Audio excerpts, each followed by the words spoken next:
ये सूरत हाल महाराष्ट्र ही की नहीं बल्कि पूरे देश के अंदर आपको ये सूरत हाल नज़र आएगी कि जहाँ जहाँ बीजेपी की सरकार नहीं है, बीजेपी की सरकार बने उसके लिए इसी तरह के रास्ते इख्तियार किए जाते हैं। शरद पवार साहब ने जो बयान दिया है उससे ये लगता है कि ये ईडी का खौफ पैदा करके इन लोगों को इस तरह दल बदली तो नहीं कह सकते, लेकिन ये कि उनको अपने सपोर्ट में ले करके सरकार मजबूती के साथ चलती रहे, इसकी कोशिश की गई है। इसलिए कि इस हादसे से 2 दिन पहले मध्य प्रदेश के अंदर जो है मोदी साहब ने जो बयान दिया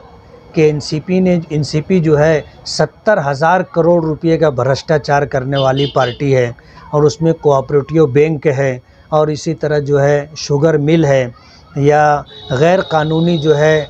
काने हैं या उसी के साथ साथ जो है सिंचाई का जो घोटाला है इसका तस्करा करके और भी घोटालों की फहरिस्त है, इस तरह की बातचीत की और छाती ठोक करके उन्होंने कहा था कि इन तमाम लोगों के ख़िलाफ़ कार्रवाई करूंगा और इनको जेलों की सलाखों के पीछे डालूंगा। ये जो माहौल बना, इस माहौल से मुतासिर हो करके शरद पवार साहब का ऐसा बोलना है कि ये लोग ईडी के डर से इस तरह की इन्होंने हरकत की। सच्चाई क्या है वो कुछ दिनों में लोगों के सामने आ जाएगी, लेकिन जो सामने की सूरत हाल है वो दिख करके आ रही है कि बीजेपी अपने सरकार को, सत्ता को बचाने के लिए हर जायज़ नाजायज़ सारे रास्ते इख्तियार करती है और उसी रास्ते पर चल करके माले अपने महाराष्ट्र के अंदर जो हादसा हुआ है, मैं तो इसे हादसा ही कहूँगा, इसलिए कि हादसा उसे कहते हैं जो गैर मुतवक्के हो, किसी को उम्मीद ना हो कि ऐसा होगा और ऐसा हो जाए, उसको हादसा कहते हैं। ये एक हादसा ही है कि अचानक इतना बड़ा मामला वजूद में आया कि बरसों से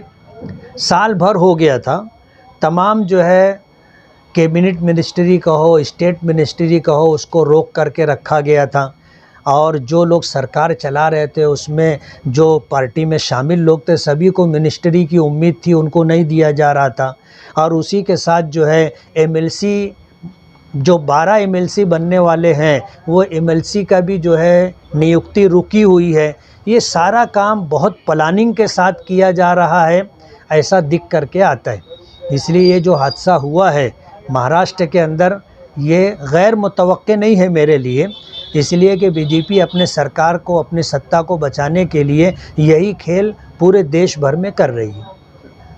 2019 में जिस वक्त सरकार बनने ना बनने की पोजीशन थी, उसी वक्त अजीत पवार ने सुबह 6:30-7 बजे जा करके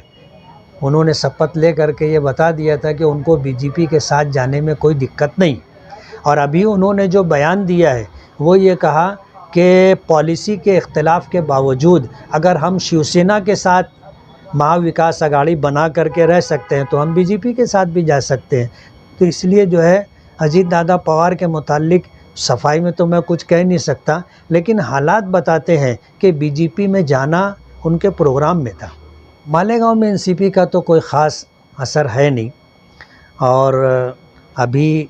मैं तो यही कह सकता हूं कि जो लोग कांग्रेस छोड़ करके एनसीपी में गए थे, जिन उम्मीदों के साथ गए थे उनकी उम्मीदों पर पानी फिर गया है। एनसीपी जब बीजेपी के साथ चली गई है और अजीत दादा पवार ने ऐलान कर दिया है कि हम लोग एनसीपी में हैं